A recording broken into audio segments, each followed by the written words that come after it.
খেলাপি ঋণ আদায়ের সামনের দিনে সোনালী ব্যাংক আরও জোরালো পদক্ষেপ নেবে বলে জানিয়েছেন ব্যাংকটির ব্যবস্থাপনা পরিচালক এবং সিইও মোহাম্মদ শওকত আলী খান। সকালে মতিঝিলে ব্যাংকের প্রধান কার্যালয়ের সংবাদ সম্মেলনে একথা জানান তিনি। হলমার্ক সহ ব্যাংকটির বড় খেলাপিদের কাছ থেকে অর্থ আদায়ের যথাযথ চেষ্টা চলছে বলেও জানান তিনি। সংবাদ সম্মেলনে জানানো হয়, বর্তমানে সোনালী ব্যাংকের খেলাপি ঋণের পরিমাণ 16,000 কোটি টাকা। বেক্সিমকো গ্রুপের ঋণ বিষয়ে সোনালী ব্যাংক এমডি জানান, বেক্সিমকোর কাছে পাওনা 1600 কোটি টাকা। সম্প্রতি ঋণের কিস্তি পরিশোধে ব্যর্থ হচ্ছে প্রতিষ্ঠানটি। সংবাদ সম্মেলনে ব্যাংক কর্মকর্তারা আরও জানান, আগামী দিনে উৎপাদনশীল খাতে বিনিয়োগ বাড়ানো হবে।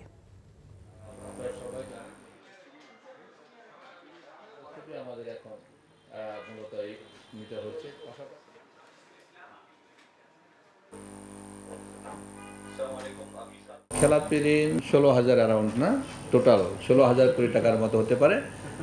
হ্যাঁ, সেপ্টেম্বর ভিত্তিক, ডিসেম্বর ভিত্তিকটা এখনও বের হয়নি। এগুলো আদায়ের আমাদের পদক্ষেপ, এগুলো থেমে নাই, খুব জোরালোভাবেই চলমান আছে। হলমার্কস থেকে আমাদের টাকা আদায়ের জন্য যে পদক্ষেপ, সেটা জোরালোভাবে চালু আছে।